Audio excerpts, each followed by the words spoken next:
Harry Potter and the Deathly Hallows, Chapter 22, Part 1, The Deathly Hallows.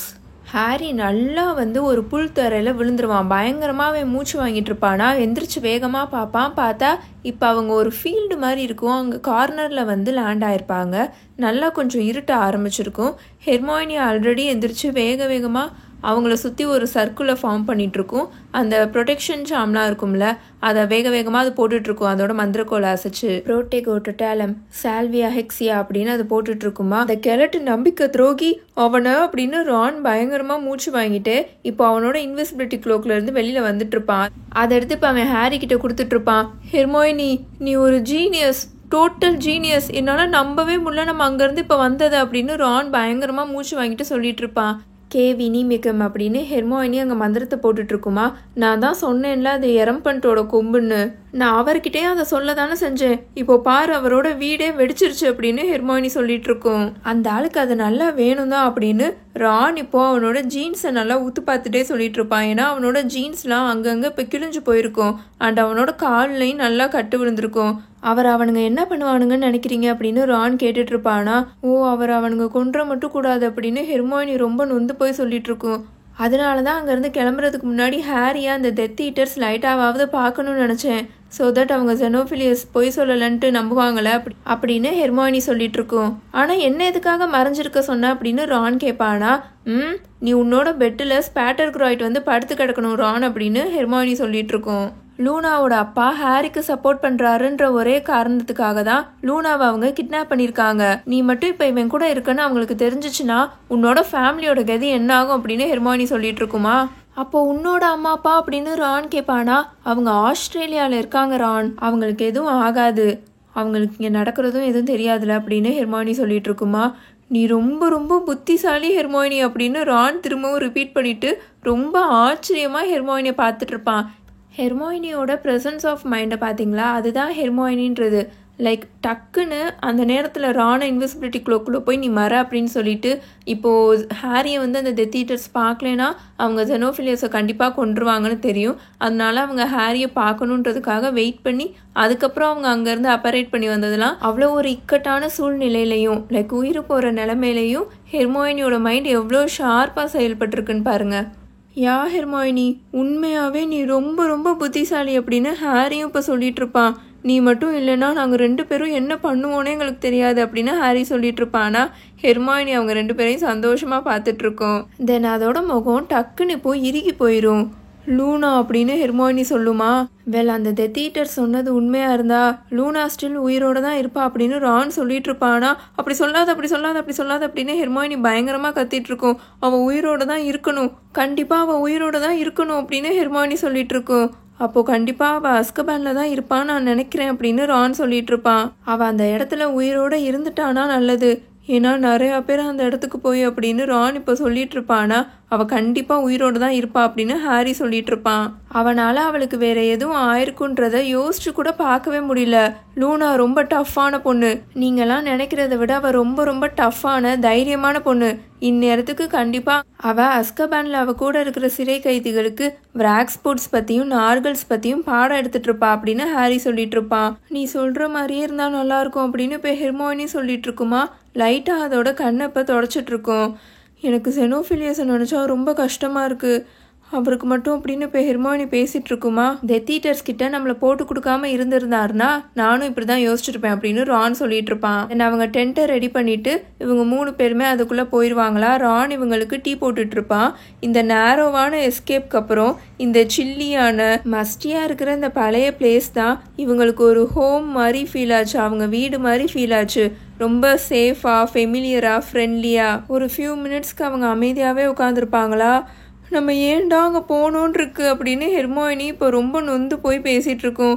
Harry, நீ சொன்னது சரிதான், காட்ரிக்ஸ் ஹாலில் நடந்த மாதிரியே தான் இங்கேயும் நடந்திருக்கு. Complete waste of time. Deathly ஹாலோஸா, இதெல்லாம் முட்டாள்தனமாக இல்லை அப்படின்னு இப்போ ஹெர்மாயினி பேசிகிட்டு இருக்கும் போதே சடனாக அது எதையோ யோசிக்கிற மாதிரி முகத்தை வைக்குமா. ஒரு நிமிஷம் இருங்க, இந்த டெத்லி ஹாலோஸ்லாம் உண்மையாகவே இருந்திருக்காது, இது அவராக ரெடி பண்ண ஸ்டோரியாக இருந்திருக்கும். நம்மளை அங்கே உட்கார வச்சு வெயிட் பண்ணுறதுக்காக அந்த டெத் ஈட்டர்ஸ் வர வரைக்கும் அப்படின்னு இப்போ ஹெர்மோயினி சொல்லிட்டு இருக்குமா? எனக்கு அப்படி தோணலை அப்படின்னு இப்போ ரான் சொல்லிட்டு இருப்பான். அந்த மாதிரி ஒரு ஸ்ட்ரெஸ்லலாம் இந்த மாதிரி டக்குன்னு இவ்வளோ பெரிய கதையெல்லாம் யோசிச்சிருக்க முடியாது ஹெர்மோயினி அப்படின்னு அவன் சொல்லிட்டு இருப்பான். ஸ்நாச்சர்ஸ் என்னை பிடிச்சாங்களே அப்போதான் அதெல்லாம் எவ்வளோ பெரிய கஷ்டம்னு எனக்கு தெரிஞ்சுது. ஸ்டானை பற்றி எனக்கு கொஞ்சம் தெரியுன்றனால தான் அவனை மாதிரி என்னால் ஈஸியாக நடிக்க முடிஞ்சுது. என்னால் இன்னொன்று ஒரு புது பர்சன் மாதிரிலாம் இன்வென்ட் பண்ணி கண்டிப்பாக நடிச்சிருக்க முடியாது. அந்த வயசான லவ்குட் ஆல்ரெடி பயங்கர ப்ரெஷரில் இருந்தார். இதில் நம்மளை வேற அங்கே உட்கார வைக்க ட்ரை பண்ணிட்டு இருந்தாரு. ஸோ கண்டிப்பாக அவர் அங்கே உண்மையை தான் சொல்லியிருப்பாரு.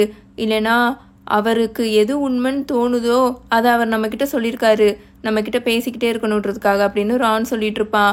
வெல் என்னமோ ஒன்று, இப்போ அதெல்லாம் மேட்ரு கிடையாது அப்படின்னு ஹெர்மோனி சொல்லிட்டு இருக்கோம். அவருக்கு எது உண்மைன்னு தோணுதோ அதை அவர் பேசியிருந்தாலும் இந்த மாதிரி ஒரு நான்சென்ஸான கதையெல்லாம் நான் என் வாழ்க்கையில கேள்விப்பட்டதே கிடையாது அப்படின்னு ஹெர்மோனி சொல்லிட்டு இருக்குமா. இரு, சேம்பர் ஆஃப் சீக்ரெட்ஸையும் நம்ம மித்துன்னு தானே நினச்சிட்டு இருந்தோம் அப்படின்னு ரான் சொல்லிட்டு இருப்பானா. பட் டெத்லி ஹாலோஸ்ன்னு ஒன்று இல்லவே இல்லை ரான் அப்படின்னு ஹெர்மோனி சொல்லிட்டு இருக்குமா. நீ இப்படியே தான் சொல்லிட்டு இருக்க, பட் அதில் ஏதாவது ஒன்று இருக்கிறதுக்கும் சான்ஸ் இருக்குல்ல, ஹாரியோட இன்விசிபிலிட்டி க்ளோக் அப்படின்னு ரான் சொல்லிட்டு இருப்பானா. அந்த டேல் ஆஃப் த 3 brothers ஒரு ஸ்டோரி அப்படின்னு ஹெர்மோயினி ஃபர்மாக சொல்லிட்டு இருக்கோம். மனுஷங்க மரணத்தை பார்த்து எவ்வளோ பயப்படுறாங்களோ அதை பற்றி எழுதப்பட்ட ஒரு ஸ்டோரி. ஜஸ்ட் இன்விசிபிலிட்டி க்ளோக்குள்ளே நம்ம மறைஞ்சிருக்கிறனால நம்மளால சர்வை பண்ண முடியும்னா அப்போ ஆல்ரெடி நம்மக்கிட்ட எல்லாமே இருக்கே அப்படின்னு ஹெர்மோயினி சொல்லிட்டு இருக்கோம். எனக்கு அப்படி தோணலை. அதுக்கு நமக்கு அந்த அன்பீட்டபிளான வேண்டு வேணும் அப்படின்னு ஹாரி சொல்லிட்டு அவனோட அந்த மந்திரக்கோள் அவன் அங்கே வச்சுருப்பான்ல, அந்த ஸ்நாச்சர்ஸ் கிட்டேருந்து பிடிக்கிட்டு வந்தது, அதை ரொம்ப வெறுப்போடு அவன் பார்த்துட்டு இருப்பான். அந்த மாதிரிலாம் எதுவுமே இல்லை ஹாரி அப்படின்னு ஹெர்மோயினி பயங்கரமாக கத்திட்டு இருக்குமா. நான் இங்கே இது மட்டும் சொல்லிக்கிறேன், நீங்கள் எல்லா புக்லேயுமே இதை நோட்டீஸ் பண்ணியிருக்கீங்களா என்னன்னு தெரியாது. ஹெர்மோயினி ரொம்ப ரொம்ப ஒரு ஜீனியஸான பொண்ணு. ஆனால் அது நிறைய மிஸ்டேக்ஸ் பண்ணும். எப்படி நம்ம டம்பிள்டோர் மிஸ்டேக்ஸ், ஹாரி மிஸ்டேக்ஸ்லாம் இருக்கோ அதே மாதிரி ஹெர்மோயினியும் நிறையாவே மிஸ்டேக்ஸ் பண்ணியிருக்கு. போன புக்கில் தானே ஹாரி படித்து அந்த புக்கு ஸ்டார்டிங்லேருந்து சொல்லிட்டு இருப்பான். மால்ஃபாய் எதையோ ஒரு வேலையை பார்க்குறான், அவன் சரியில்லை, அவன் ஏதோ பண்ணுறான், அவன் ஏதோ பண்ண ட்ரை பண்ணுறான், அவன் கூப்பாடு போட்டுட்ருப்பான். ஆனால் இந்த ஹெர்மோயினி நம்பவே நம்பாது. ரான் நம்பணும்னு நினச்சாலும் ஹெர்மோயினி கத்தி கத்தி திட்டியே நம்ப விடாது. மால்ஃபாய் ஒரு டெத் ஈட்டர் தான்னு ஹாரி சொல்லிகிட்டே இருப்பான். அவனுக்கு அந்த இன்ட்யூஷன் இருந்துகிட்டே இருக்கும். பட் ஹெர்மோயினி நம்பவே நம்பாமல் ஹாரியை போட்டு திட்டிகிட்டே இருக்கும். மால்ஃபாய்லாம் டெத் ஈட்டராக இருக்க சான்ஸே இல்லை, நீ தேவையில்லாமல் யோசிக்காத, உனக்கு அவன் மேலே பயங்கர கோபம் இருக்குன்றனால நீ அவனை அந்த மாதிரி யோசிக்காத, அந்த மாதிரிலாம் ஹெர்மோயினி சொல்லிட்டு இருக்கோம். அதே மாதிரி தான் இப்போ இந்த டெத்லி ஹாலோஸ்லையும் இதை நம்பவே நம்பாது ஹெர்மோயினி இதை. பட் வேறு எதையும் நான் பெரிய மிஸ்டேக்காலாம் சொல்ல மாட்டேன், நிறையா மிஸ்டேக் பண்ணியிருக்கு தான். ஆனால் என்னை பொறுத்த வரைக்கும் அது மிஸ்டேக்காலாம் தெரியல. ஏன்னா ஒரு 13-14 வயசு பொண்ணு, இப்போ என்ன அதுக்கு ஒரு 17 வயசு தான் ஆகும். எல்லாருமே எங்கே இருக்கும்போது மிஸ்டேக்ஸ் பண்ண தான் செய்வாங்க, அதுக்கப்புறம் தான் அவங்க லேர்ன் பண்ணுவாங்க. நான் இதை ஏன் சொல்கிறேன்னா, த சோ கால்டு இன்டர்நெட் வாரியர்ஸ்ன்னு சொல்லுவாங்களே, சும்மா போட்டுட்டு எப்போ பார்த்தாலும் ஹெர்மோயினி நிறைய மிஸ்டேக்ஸ் பண்ணியிருக்கு. லைக் அவங்க பேரண்ட்ஸோட மெமரியை ஹெர்மோயினி எரேஸ் பண்ணியிருக்கக்கூடாது, அது பெரிய மிஸ்டேக், அந்த மாதிரிலாம் சொல்லி ஹெர்மோயினி திட்டிகிட்டு இருப்பாங்க. அப்போ எரேஸ் பண்ணாமல் என்ன பண்ண முடியும்? அப்படியே அவங்கள இந்த ஊர்லேயே வச்சுருக்க முடியுமா? அடுத்து அவங்களோட உயிருக்கு தான் அது பேராபத்தாக ஆகும். தென் அந்த டம்பிள்டோர் ஆர்மி பற்றி வெளியில் யார்கிட்டையாவது சொன்னால் அவங்களுக்கு அவங்களோட முகத்தில் ஸ்னீக்குன்னு அந்த பெருசாக கொப்பளம் வர மாதிரி முகத்தில் ஒரு ஜிங்ஸ் போட்டிருக்கும்ல, நம்ம சோட ஃப்ரெண்டு மெரியட்டாக்கு கூட அந்த மாதிரி ஆகும்ல, அதெல்லாம் ஹெர்மோயினி பண்ணியிருக்கவே கூடாது, அதெல்லாம் மிஸ்டேக் தான் அப்படின்ற மாதிரி சொல்லிட்டு இருப்பாங்க. பட் என்னோட பர்ஸ்பெக்டிவில் எனக்கு இதெல்லாம் ஒரு மிஸ்டேக் மாதிரி எனக்கு தெரிய மாட்டேது. அதாவது ஹெர்மோயினி திட்டுற அளவுக்கு இது ஒரு மிஸ்டேக் அப்படின்ற மாதிரிலாம் நான் சொல்ல மாட்டேன். எனக்கு ஹாரி மால்ஃபாயை பற்றி சொல்லிகிட்டே இருக்கும்போது அது நம்பாமல் இருந்ததும், அப்புறம் இந்த டெத்லி ஹாலோஸ் விஷயத்தை பற்றி நம்பாமல் இருந்தது மட்டும்தான் எனக்கு ஹெர்மோயினி பண்ண மிஸ்டேக் மாதிரி தெரியும். வேறு எதுவும் இந்த சோ கால்டு இன்டர்நெட் வாரியர்ஸ் பயங்கரமாக ஹெர்மோயினியை திட்டுற அளவுக்குலாம் அது மிஸ்டேக் பண்ணலைன்னு தான் எனக்கு தோணுது. நம்ம எல்லாருமேலாம் எல்லா விஷயத்துலையும் பர்ஃபெக்டாக கண்டிப்பாக இருக்கவே மாட்டோம். அதே மாதிரி தான் ஹெர்மோயினியும் ஒரு சில டைம் அதோட இன்ட்யூஷன் ரொம்பவே தப்பாக இருக்கும். ஸோ இந்த மாதிரிலாம் ஒன்றுமே இல்லை ஹாரி அப்படின்னு ஹெர்மோயினி கத்திட்டு இருக்குமா. நீ தானே அந்த மந்திரக்கோள் பற்றிலாம் சொன்ன, ஏதோ மரண குச்சி என்னென்னமோ சொன்னி அப்படின்னு ஹாரி கத்திட்டு இருப்பானா. சரி, உனக்கு வேணும்னா அந்த எல்டர் வேண்டுன்னு உண்மையாகவே ஒன்று இருக்குன்னு நீயே உன்னை ஏமாத்திக்கோ, அப்போ அந்த ரெசரக்ஷன் ஸ்டோன் பற்றி அப்படின்னு ஹெர்மோயினி கேட்குமா. எந்த ஒரு மேஜிக்னாலையும் இறந்து போனவங்கள திரும்ப உயிரோட கொண்டு வர முடியாது, அவ்வளோதான் அப்படின்னு ஹெர்மோயினி சொல்லிட்டு இருக்குமா. என்னோட மந்திரக்கோள், அந்த பேர் சொல்லக்கூடாதவனோட மந்திரக்கோள் கூட கனெக்ட் ஆன போது என்னோட அம்மா அப்பா அண்ட் செட்ரிக் கூட திரும்ப வந்தான் அப்படின்னு ஹாரி சொல்லிட்டு இருப்பானா. பட் அவங்க உண்மையாகவே சாவிலேருந்து திரும்ப வரல ஹாரி அப்படின்னு ஹெர்மோயினி சொல்லிட்டு இருக்கோம். அது ஒரு மாதிரி அவங்களோட பேர் லிமிட்டேஷன் ஹாரி. அதுக்கும் உண்மையாகவே திரும்ப ஒருத்தவங்கள உயிரோடு கொண்டு வரதுக்கும் நிறைய டிஃப்ரென்ஸ் இருக்குது அப்படின்னு ஹெர்மானி சொல்லிட்டு இருக்குமா. பட் அந்த கதையிலையும் அந்த பொண்ணு உண்மையாகவேலாம் திரும்ப வரல. அதில் என்ன சொல்லியிருந்தாங்க, ஒன்ஸ் ஒருத்தவங்க இறந்து போயிட்டாங்கன்னா இறந்து போனவங்க எங்கே வாழ்கிறாங்களோ அங்கே தான் வாழ்வாங்க, முழுசாக அவங்களால திரும்ப இங்கே வர முடியாது. ஆனால் ஸ்டில் அந்த 2வது சகோதரன் அவ கூட பேசிட்டு அவ கூட வாழ்ந்துட்டு தானே இருந்தான் கொஞ்ச நாளைக்கு அப்படின்னு ஹாரி சொல்லிட்டு இருப்பானா. அப்போது ஹெர்மாயினியோட முகம் ஒரு மாதிரி டிஃப்ரெண்ட்டாக கன்சர்னாக மாறுற மாதிரி இருக்கிறத ஹாரி நோட்டீஸ் பண்ணுவான். தென் அது திரும்பி லைட்டாக ரானை பார்க்குமா. அப்போ தான் ஹாரி ரியலைஸ் பண்ணுவான் ஹெர்மாயினி பயந்து போயிருக்கு அப்படின்னு. லைக் செத்து போனவங்க கூட வாழ்கிறத பற்றிலாம் ஹாரி பேசினனால ஹெர்மாயினி ஒரு மாதிரி பயப்படுது அப்படின்னு.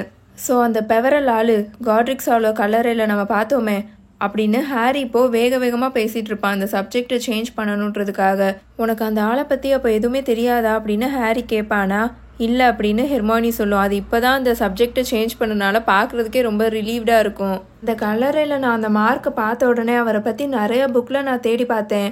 கண்டிப்பாக அவர் ஏதாச்சும் ஃபேமஸான ஆளாக இருந்திருந்தாருனா இல்லைன்னா வேறு எதுவும் இம்பார்ட்டண்ட்டானதாக இருந்துருந்துச்சுன்னா கண்டிப்பாக ஏதாவது நம்மளோட புக்ஸில் இருந்திருக்கும்.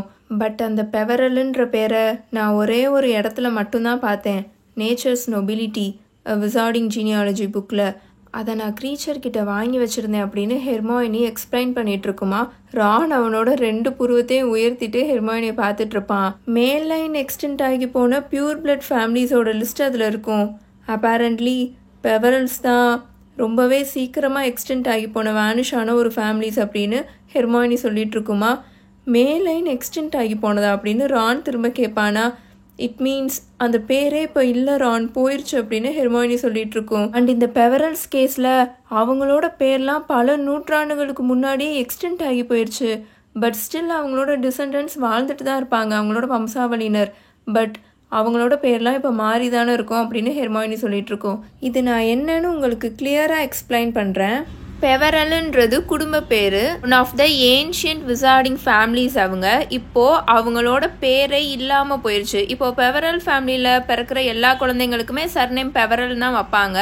பட் அந்த பேர் கம்ப்ளீட்டாக இல்லாமல் மறைஞ்சிருச்சு. ஏன்னா அந்த குடும்பத்தில் ஆண் வாரிசே இல்லாமல் போயிட்டாங்க அந்த பேரை எடுத்துகிட்டு வர்றதுக்கு. ஏன்னா இப்போ அந்த குடும்பத்தில் பெண்களும் பிறந்திருப்பாங்க, அவங்க மூலியமாக வந்த வம்சாவளியினர்லாம் இன்னமும் வாழ்ந்துட்டு தான் இருக்காங்க.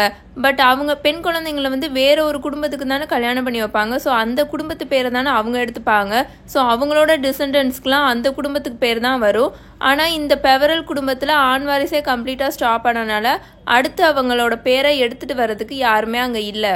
இதை வந்து நான் ஃபார் எக்ஸாம்பிளுக்கு சொல்கிறேன். இப்போ நம்ம ஹாரி வந்து கல்யாணமே பண்ணிக்கல, அப்படியே அவன் கல்யாணம் பண்ணாலுமே அவனுக்கு வந்து பெண் குழந்தை மட்டும்தான் பிறக்குதுன்னா ஹாரியோட அந்த பாட்டர் குடும்பத்து பேர் ஸ்டாப் ஆயிரும். பாட்டர் ஃபேமிலியில் இப்போ வேற யாருமே இல்லை மேஜிக்கல் வேர்ல்டில், நம்ம ஹாரி மட்டும்தான் இருக்கான். ஸோ அவன் அடுத்து கல்யாணம் பண்ணிக்கலன்னா அவனோட இந்த பேர் அப்படியே ஸ்டாப் ஆகி இந்த குடும்பத்து பேரே அப்படியே வேனிஷ் ஆயிரும். இப்போ உங்களுக்கு கொஞ்சம் புரியும்னு நினைக்கிறேன்.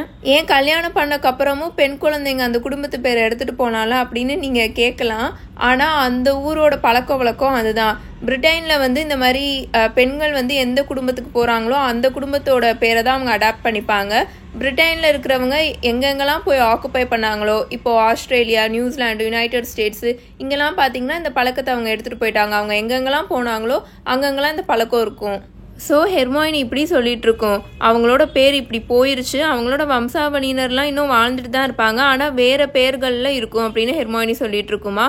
அப்போது ஹாரிக்கு டக்குன்னு அவனோட மெமரியில் இந்த பெவரல்ன்ற பேரை அவன் எங்கே கேட்டிருக்கான்றது சடனாக ஞாபகத்துக்கு வரும். பார்க்குறதுக்கு அசிங்கமாக இருக்கிற ஒரு மோதிரத்தை கையில் போட்டிருந்தா அந்த வயசான பார்க்குறதுக்கு ரொம்ப அசிங்கமாக குப்பையாக இருக்கிற அந்த ஆள் மினிஸ்ட்ரியிலேருந்து வந்த ஒரு ஆளுக்கிட்டக்க அவரோட முகத்துக்கிட்டக்க போய் அந்த ரிங்கை காமிச்சு பயங்கரமாக கத்திக்கிட்டு இருப்பாரு. மார்வலோ காண்ட் அப்படின்னு ஹாரி இப்போ சடனாக கத்துவான். என்னது அப்படின்னு ராணும் ஹெர்மாயினியும் சேர்ந்தே சொல்லுவாங்களா. மார்வலோ காண்ட், அந்த பேர் சொல்லக்கூடாது, அவனோட தாத்தா டம்பிள்டோரோட பென்சிபிளை நான் பார்த்தது, அந்த மார்வலோ காண்ட் அவங்களாம் பெவரல்ஸோட வம்சாவளியினர்னு கத்துனா அப்படின்னு ஹாரி சொல்லிட்டு இருப்பானா. ராணும் ஹெர்மாயினியும் ஷாக் ஆகி ஹாரியை பார்த்துக்கிட்டு இருப்பாங்க. அந்த மோதிரம் அதுக்கப்புறம் ஹார்க்ரக்ஸ் ஆச்சு தானே. அந்த மோதிரத்தில் இருக்கிறது பெவரல் கோட் ஆஃப் ஆர்ம்ஸ்னு மார்வலோ காண்ட் சொன்னான். மினிஸ்ட்ரியிலேருந்து வந்த அந்த ஆளோட முகத்துக்கிட்ட போய் அதை ஆட்டி காமிச்சிட்டு இருந்தான். விட்டா அந்த ஆளோட மூக்குலேயே அந்த மோதிரத்தை அவன் சொருக்கிருப்பான் அப்படின்னு ஹாரி கத்திட்டு இருப்பானா. பெவரல் கோட் ஆஃப் ஆர்ம்ஸா அப்படின்னு ஹெர்மாயினி ஷார்ப்பாக கேட்கும். ஹாரி, அது எப்படி இருக்குன்னு உன்னால் சொல்ல முடியுமா அப்படின்னு ஹெர்மாயினி கேட்குமா. எனக்கு சரியான ஞாபகம் இல்லை அப்படின்னு ஹாரி நல்லா அதை யோசிக்க ட்ரை பண்ணிட்டு இருப்பானா. தெரிஞ்ச அதில் ரொம்ப ஃபேன்சியாலாம் எதுவுமே இல்லை. அன்னைக்கு நான் பார்த்த வரைக்கும் அதில் ஃபியூ ஸ்க்ராச்சஸ் மட்டும்தான் இருந்தது. அந்த மோதிரம் உடஞ்சி போனதுக்கப்புறம் தான் அதை நான் நல்லாவே பார்த்தேன் அப்படின்னு ஹாரி சொல்லிட்டு இருப்பானா. அப்போது ஹெர்மாயினியோட கண்கள்லாம் நல்லா பெருசாகிட்டு இருக்கிறத ஹாரி பார்ப்பான். ராணும் ரொம்ப அஸ்டானிஷ் ஆகி அப்படியே ஷாக் ஆகி உட்காந்துருக்கிறத பார்ப்பான். பிளைமி, அப்போ அதுதான் அந்த சைனுன்னு நீ நினைக்கிறியா? டெத்லி ஹாலோஸோட சைன் அப்படின்னு ரான் சொல்லுவானா. ஏன் இருக்காது அப்படின்னு ஹாரியும் இப்போ ரொம்ப எக்ஸைட்டடாக சொல்லிட்டு இருப்பான். மார்வலோ காண்ட் புத்தியே இல்லாத வயசான கிறுக்கேன் பண்ணி மாதிரி தான் அவன் வாழ்ந்துட்டு இருந்தான். அந்த ஆளோட பியூர் பிளட் குடும்பத்தை பற்றி மட்டும்தான் கேர் பண்ணானே தவிர வேற எதை பற்றியுமே அவன் யோசிக்கவே இல்லை. அந்த ஆளோட பரம்பரையை பற்றி மட்டும்தான் அந்த ஆள் பெருமையாக பேசிட்டு காலத்தை ஓட்டிட்டு இருந்தானே தவிர வேற எதுவுமே அவனுக்கு தெரியவே தெரியாது. அவன் அப்படி தான் வாழ்ந்திருக்கான். பல நூற்றாண்டுகளாக அந்த மோதிரம் அந்த குடும்பத்துக்கு பாஸ் ஆகி வந்துட்டே இருந்திருக்குன்னா அந்த ஆளுக்கு அது என்னன்னு தெரியாதுல்ல. அவங்க வீட்டில் ஒரு புக்கு கூட இல்லை. அண்ட் அந்த ஆளுலாம் குழந்தைங்களுக்கு ஃபேரி டேல் சொல்கிற ஆளும் கிடையாது, கதை சொல்கிற ஆளும் கிடையாது. அந்த மோதிரத்தோட கல்லில் இருந்த கீறல்கள் சும்மா கோட் ஆஃப் ஆர்ம்ஸ்ன்னு அந்த ஆள் நினச்சிக்கிட்டு இருந்திருப்பான். அவனுக்கு அந்த மாதிரிலாம் நினைக்க தான் பிடிச்சிருக்கும். பிகாஸ் அந்த ஆளை பொறுத்த வரைக்கும் பியூர் பிளட் ஃபேமிலியாக இருந்தால் ப்ராக்டிக்கலி நீ ஒரு ராயல் ஃபேமிலி மாதிரி, அரச பரம்பரை மாதிரி அப்படின்னு அந்த ஆள் யோசிச்சுட்டு வாழ்ந்துட்டு இருந்தான் அப்படின்னு ஹாரி சொல்லிட்டு இருப்பான். இங்கே நான் கோட் ஆஃப் ஆர்ம்ஸ்ன்னு சொன்னேன் இல்லையா, அப்படின்னா என்னென்னா ரெண்டு பக்கமும் வால் வந்து கிராஸ் ஆகி இருக்கும், நடுவில் ஷீல்டு இருக்கும், அதுக்கு மேலே ஒரு சின்ன க்ரௌன் மாதிரி இருக்கும். இந்த சிம்பிளை தான் கோட் ஆஃப் ஆர்ம்ஸ்ன்னு சொல்லுவாங்க. இது யூரோப்பில் தான் ஆரிஜின் ஆச்சு. இது வந்து சர்டைன் ஃபேமிலிஸ் இதை யூஸ் பண்ணுவாங்க. லைக் இந்த அரச பரம்பரையில் இருக்கிறவங்க ரொம்ப முன்னாடி காலத்துலலாம் மிடில் ஏஜஸ்லலாம் பார்த்தீங்கன்னா இந்த அரச படை தளபதிகள் இருக்காங்களே அவங்க தான் இந்த சிம்பிளை யூஸ் பண்ணிட்டு இருந்தாங்க, அவங்களெல்லாம் ஐடென்டிஃபை பண்ணுறதுக்காக. இது ரொம்ப ரொம்ப ப்ரெஸ்டீஜியஸான சிம்பிள். யூரோப்பில் இருக்கிற எல்லா ராயல் ஃபேமிலிஸும் இந்த சிம்பிளை தான் யூஸ் பண்ணுறாங்க. இப்போவும் அந்த சிம்பிள் தான் யூஸ் பண்ணுறாங்க. ஸோ நம்ம மார்வலோ காண்ட் இருக்கார்ல, அவரோட கையில் இருந்த அந்த மோதிரத்தில் ஒரு கல் இருந்துச்சுல, அந்த கல்லில் ஒரு கீரலை தான் நான் பார்த்தேன், எனக்கு ஒரு கீரலை பார்த்த மாதிரி தான் இருந்துச்சு அப்படின்னு ஹாரி சொல்லிட்டு இருப்பான். அவன் சொல்லும் போது டக்குன்னு ஹெர்மாயினியோட கண்ணெல்லாம் நல்லா பெருசாச்சு. ராணும் ரொம்ப ஷாக் ஆகி உட்காந்துருப்பான்ல. அப்போ அவன் கேட்பான்ல, அப்போ அதுதான் அந்த சைனா, டெத்லி ஹாலோஸோட சைனா அப்படின்னு. ஏன்னா இருங்க அதை நான் அப்புறம் சொல்கிறேன். நம்ம மார்வலோ காண்ட்டு அந்த கீரல் மாதிரி இருக்கிறத நான் ஹாரி பார்த்தேன் அப்படின்னு சொன்னான்ல, அந்த சைனை வந்து அவர் என்ன நினச்சிட்டு இருந்தாருன்னா கோட் ஆஃப் ஆர்ம்ஸ்ன்னு நினச்சிட்டு இருந்தாரு. ஏன்னா நம்ம மார்வலோ காண்ட்டை பொறுத்த வரைக்கும் பியூர் பிளட் ஃபேமிலியில் இருக்கிறவங்களாம் அரச பரம்பரையை சேர்ந்த மாதிரி, ஸோ என்னோட ஃபேமிலி வந்து அரச பரம்பரையை சேர்ந்த மாதிரி அப்படின்னு சொல்லிட்டு அவர் இக்னோரண்ட்டாக ஸ்டூப்பிடாக இருந்திருக்காரு. இப்போ தான் ஹாரிக்கு அது ஞாபகமே வரும். அது நம்ம பார்த்தது சாதாரண கீரல் இல்லை, அந்த ஆள் வந்து சும்மா சொல்லிட்டு இருந்திருக்கான் அது கோட் ஆஃப் ஆர்ம்ஸ்ன்னு, அது வந்து டெத்லி ஹாலோஸோட சைன் அப்படின்னு. பட் அவன் அந்த சரியாக பார்க்காதனால அதுவாக தான் இருக்கும் அப்படின்ற மாதிரி ஹாரி இப்போது பேசிகிட்டு இருப்பானா. ஆமாம், இதெல்லாம் ரொம்பவே இன்ட்ரெஸ்டிங்காக தான் இருக்குது. பட் ஹாரி அப்படின்னு ஹெர்மாயினி இப்போ ரொம்ப காஷியஸாக பேசிகிட்டு இருக்குமா. ஹெர்மாயினி, அது அந்த கல் தான் இல்லை ரான் அப்படின்னு அவன் இப்போ ரானை சப்போர்ட்டுக்கு வாடா அப்படின்ற மாதிரி கூப்பிட்டுட்டு இருப்பான். ஒருவேளை அந்த கல் அந்த ரெசரக்ஷன் ஸ்டோனாக இருந்தா அப்படின்னு ஹாரி சொல்லிட்டு இருப்பானா. ரானோட வாயெல்லாம் ஆணு பொழந்துரும். பிளைமி, டம்பிள்டோர் அந்த மோதிரத்தை உடச்சிட்டார்ல, பட் அது ஸ்டில் ஒர்க் ஆகுமா அப்படின்னு ரான் பேசிட்டு இருக்கும் போதே, என்னது ஒர்க் ஆகுமா? ரான், அதெல்லாம் என்னைக்குமே ஒர்க் ஆனதே கிடையாது, ரெசரக்ஷன் ஸ்டோனுலாம் ஒன்றுமே கிடையாது அப்படின்னு ஹெர்மாயினி இப்போ பயங்கர கோவமாக எந்திரிச்சு நின்றோம். ஹாரி, நீ எல்லா விஷயத்தையுமே இந்த ஹாலோஸோட ஸ்டோரிக்குள்ளே ஃபிட் பண்ண ட்ரை பண்ணிக்கிட்டு இருக்க அப்படின்னு ஹெர்மாயினி கத்திட்டு இருக்குமா. என்னது எல்லாத்தையுமே நான் ஃபிட் பண்ண ட்ரை பண்ணிட்டு இருக்கேனா? ஹெர்மாயினி, அதுவாக தான் எல்லாமே ஃபிட் ஆகிட்டு இருக்கு. எனக்கு தெரியும், அந்த மோதிரத்தோட கல்லில் இருந்தது டெத்லி ஹாலோஸோட சைன் தான். காண்ட் பெவரல்ஸோட வம்சாவளியில் வந்தவங்க அப்படின்னு ஹாரி சொல்லிட்டு இருப்பானா. ஒரு நிமிஷத்துக்கு முன்னாடி தான் அந்த கல்லில் இருந்த மார்க்கை நான் சரியாகவே பார்க்கலன்னு சொல்லிட்டு இருந்தேன் அப்படின்னு ஹெர்மாயினி சொல்லிட்டு இருக்குமா. அந்த மோதிரம் இப்போ எங்கே இருக்குன்னு நினைக்கிற ஹாரி அப்படின்னு ரான் இப்போ ஹாரி கிட்ட கேட்டுட்டு இருப்பான். அந்த மோதிரத்தை உடச்சக்கப்புறம் டம்பிள்டோர் அதை என்ன பண்ணாருன்னு உனக்கு தெரியுமா அப்படின்னு ஹாரி கிட்ட அவன் கேட்பானா. ஆனால் ஹாரியோட இமேஜினேஷன் இப்போ ரானையும் ஹெர்மாயினியையும் தாண்டி ரொம்ப தூரமாக போயிட்டு இருக்கும். அந்த 3 ஆப்ஜெக்ட்ஸ் இல்லைன்னா அந்த ஹாலோஸ், அது 3 யுனைட் ஆச்சுன்னா அதை யார் வச்சுருக்காங்களோ அவங்க தான் மரணத்தின் அரசனாவாங்க. The last enemy that shall be destroyed is death. இதையும் ஹாரி யோசிச்சுட்டு இருப்பான். அண்ட் அவன் அவனவே இமேஜின் பண்ணி பார்ப்பான். இந்த மூணும் அவன்கிட்ட இருக்கிற மாதிரி, அந்த ஹேலோஸ் அவன்கிட்ட இருக்கிற மாதிரி, வால்டமோர்ட் அவன் அதை வச்சுட்டு ஃபேஸ் பண்ணுற மாதிரி. அந்த ஹேலோஸ் இவன்கிட்ட இருந்துச்சுன்னா அந்த ஹார்க்ரக்ஸ்லாம் ஒரு விஷயமே கிடையாது. ஒருத்தவங்க உயிர் வாழ்ந்தாங்கன்னா ஒருத்தவங்க சாவாங்க, அதுதானே அந்த ப்ராஃபஸியில் இருந்துச்சு. அதெல்லாம் இப்போ அவன் யோசிச்சுட்டு இருப்பான். ஹேலோஸ் வெர்சஸ் ஹார்க்ரக்ஸ், இதுதான் கடைசியாக வருமா? யார் அதை வச்சுருக்காங்களோ அவங்க தான் ஜெயிப்பாங்களா? டெத்லி ஹேலோஸோட மாஸ்டராக இப்போ இவன் இருந்தானா, இவன் சேஃபாக இருப்பானா, இவனுக்கு எதுவும் ஆகாதா அப்படின்ற மாதிரிலாம் ஹாரி யோசிச்சுட்டு இருப்பானா? ஹாரி அப்படின்னு ஹெர்மாயின் இப்போ கத்திட்டு இருக்குமா? ஆனால் ஹாரி இப்போ வேக வேகமாக அவனோட பேகுக்குள்ளே இருந்து இன்விசிபிலிட்டி க்ளோக் இருக்கும்ல, அதை வெளியில் எடுத்துகிட்டு இருப்பான். அவனோட விரலை வச்சு அந்த க்ளோக்கை நல்லா தொட்டு பார்த்துட்டு இருப்பானா?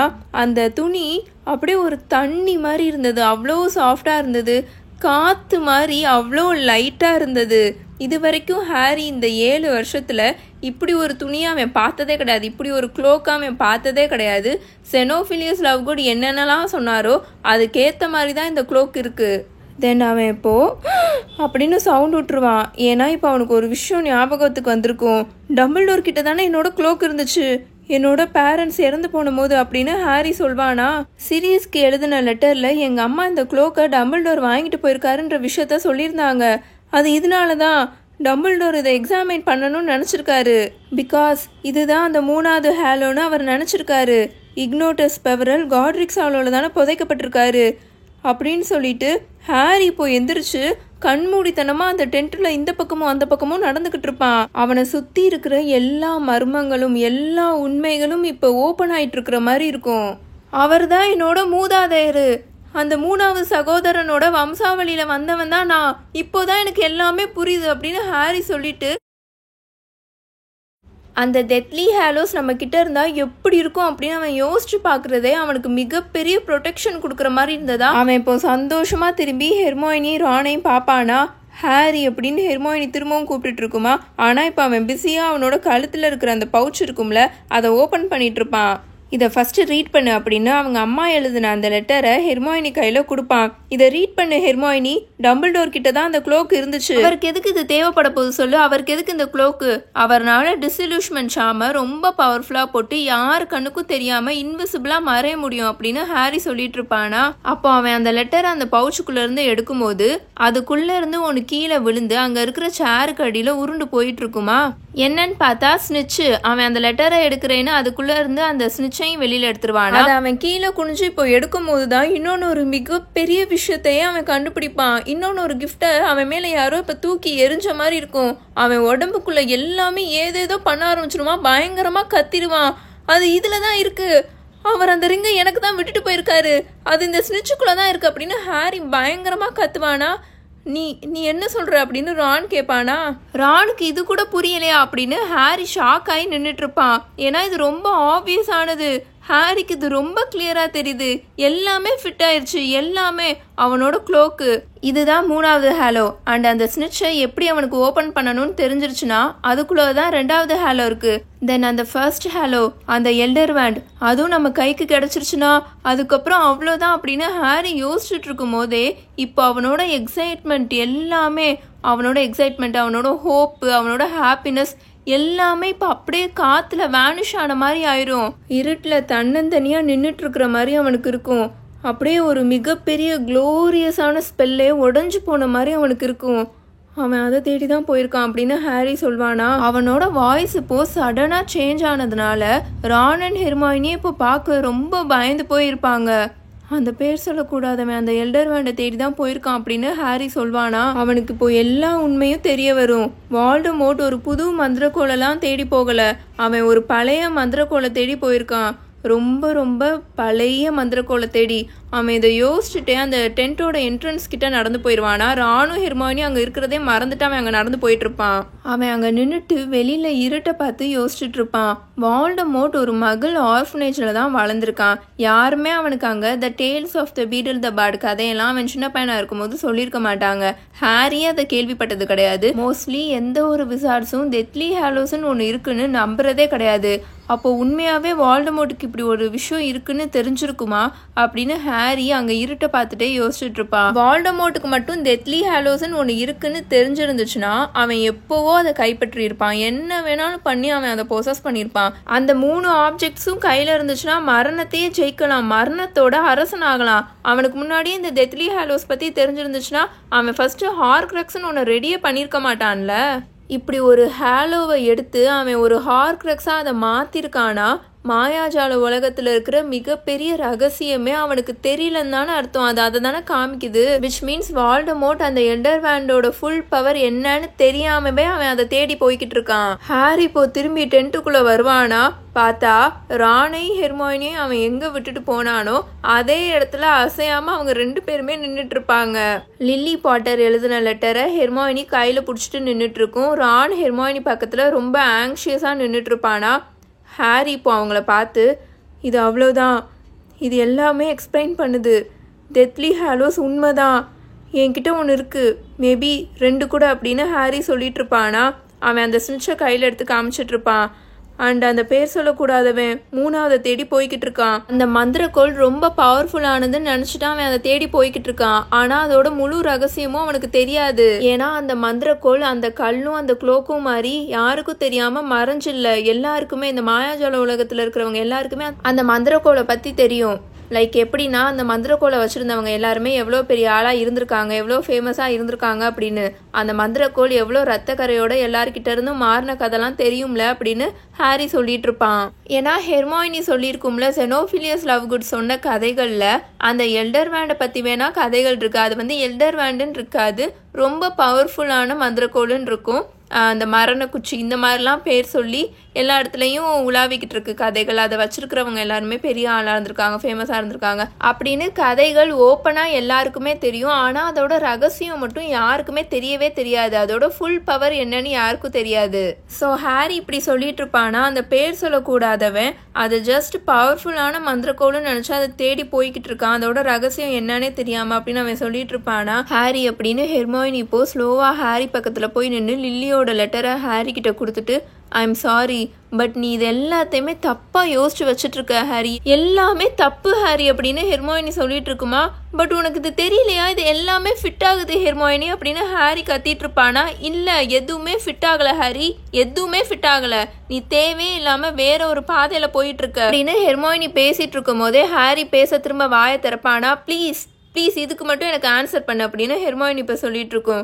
டெத்லி ஹாலோஸ்ன்னு ஒன்று உண்மையாகவே இருந்துருந்துச்சுன்னா அது டம்பிள்டோருக்கு முன்னாடி இருந்தே தெரியும்னா அந்த 3 ஹாலோஸும் யார்கிட்ட இருக்கோ அவங்க மரணத்தை ஜெயிப்பாங்க, மரணத்தோட அரசன் ஆவாங்கன்னு தெரிஞ்சிருந்துச்சுன்னா அதையே அவர் முன்னாடியே உங்ககிட்ட சொல்லவே இல்லை அப்படின்னு ஹெர்மாயினி கேட்டுட்டு இருக்கோம். பட் ஹாரி இதுக்கு ரெடியாக ஆன்சர் வச்சிருப்பான். நான் சொன்னேன்லங்க ஹெர்மாயினியோட மிகப்பெரிய 2 மிஸ்டேக்கே இந்த டெத்லி ஹாலோஸ்ன்ற ஒரு விஷயம் இருக்கிறத நம்பாமல் இவனுங்க கூட சண்டை போட்டுட்டு இருக்கிறது அண்ட் மால்ஃபாய் விஷயத்தில் ஹாரியை நம்பாமல் இருந்தது. இதுதான் இவங்க 3 பேத்துக்குள்ளே இருக்கிற டிஃப்ரென்ஸே.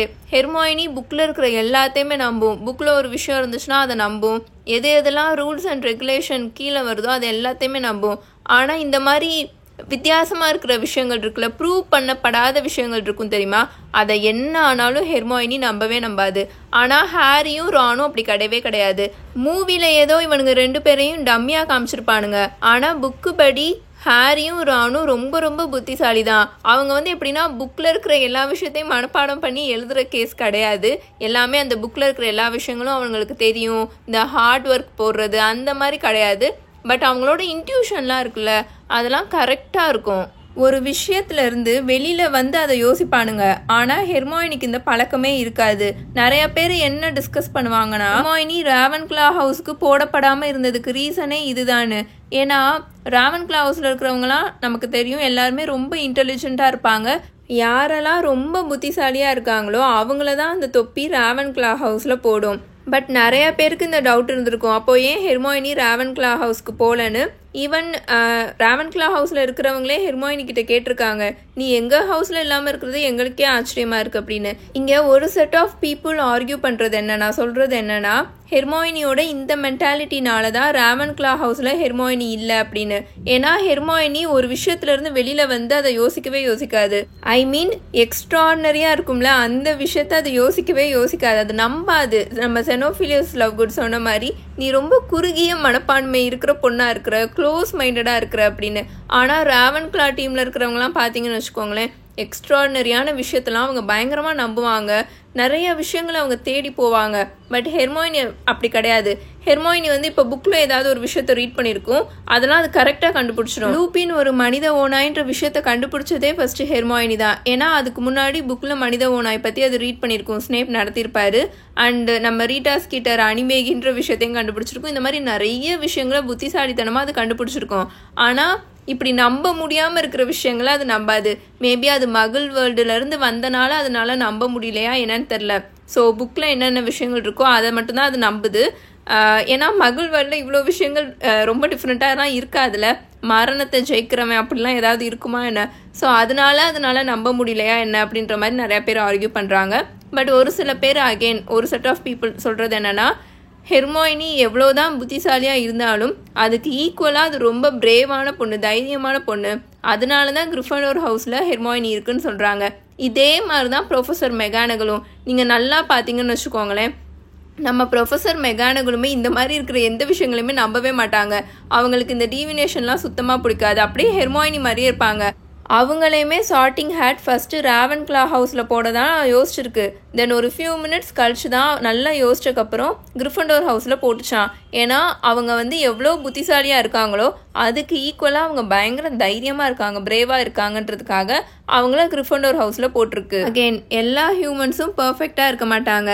ஹெர்மாயினி பொறுத்த வரைக்கும் ப்ரூவ் பண்ணப்பட்ட விஷயத்த மட்டும்தான் அது நம்பும், வேறு எதையுமே அது நம்பாது. பட் ரானும் ஹாரியும் அப்படி கிடையாது. அவங்க எல்லாத்தையும் எதை வேணாலும் நம்புவாங்க. அவங்களோட இன்ட்யூஷன்லாம் நல்லா ஷார்ப்பாக இருக்கும். இதுதான் ஒவ்வொருத்தவங்களையும் டிஃப்ரென்ஷியேட் பண்ணுது. எல்லாருமே ஒரே மாதிரி இருக்க மாட்டாங்களே. ஸோ ஹெர்மாயினி இப்படி கொஷின் கேட்குமா, ஹாரி அதுக்கு ஆன்சர் ரெடியாக வச்சுருப்பான். பட் நீ தான் சொன்னேல ஹெர்மாயினி, இதெல்லாம் நீயாக தான் கண்டுபிடிக்கணும்னு டம்பிள்டோர் நினச்சிருப்பாருன்னு, இது உன்னோட குவெஸ்டின்னு அப்படின்னு ஹாரி சொல்வானா. பட் அதெல்லாம் நீ லவ்குட்ஸ் வீட்டுக்கு வரணும்னு உன்னை வர வைக்கிறதுக்காக தான் சொன்னேன், போதுமா, அதெல்லாம் நான் நம்பலை ஹாரி அப்படின்னு ஹெர்மாயினி பயங்கரமாக கத்தும். பட் ஹாரி அதை கண்டுக்கவே மாட்டான். டம்பிள்டோர் யூஸ்வலி எல்லா விஷயத்தையும் என்னை தானாகவே தான் கண்டுபிடிக்க வைப்பாரு. நானாக எல்லாமே கண்டுபிடிக்கணும்னு அவர் நினைப்பாரு. என்னோட ஸ்ட்ரென்த்தை அவர் ட்ரை பண்ண சொல்வார், ரிஸ்க் எடுக்க சொல்வார். இதெல்லாம் அவர் கைண்ட் ஆஃப் திங் தான் இந்த மாதிரி பண்ணுறதெல்லாம் அப்படின்னு ஹாரி சொல்லிட்டு இருப்பானா. ஹாரி, இது ஒன்றும் விளையாட்டு கிடையாது, கேம் கிடையாது, இது ஒன்றும் ப்ராக்டிஸ் கிடையாது, இது உண்மையான விஷயம். அண்ட் டம்பிள்டோர் உனக்கு ஏதாவது கிளியரான இன்ஸ்ட்ரக்ஷன்ஸ் விட்டுட்டு போயிருந்தாருன்னா மட்டும்தான். அண்ட் அவர் விட்டுட்டு போன விஷயம் அந்த ஹார்க்ரக்ஸை கண்டுபிடிச்சி அதை அழிக்கணுன்றது. இந்த சிம்பிளுக்கும் அதுக்கும் சம்மந்தமே கிடையாது.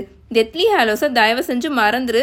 நாம் இப்போது சைட் ட்ராக்கில் போகிறதுக்கெலாம் நமக்கு டைமே இல்லை அப்படின்ற மாதிரி ஹெர்மாயினி சொல்லிட்டு இருக்குமா.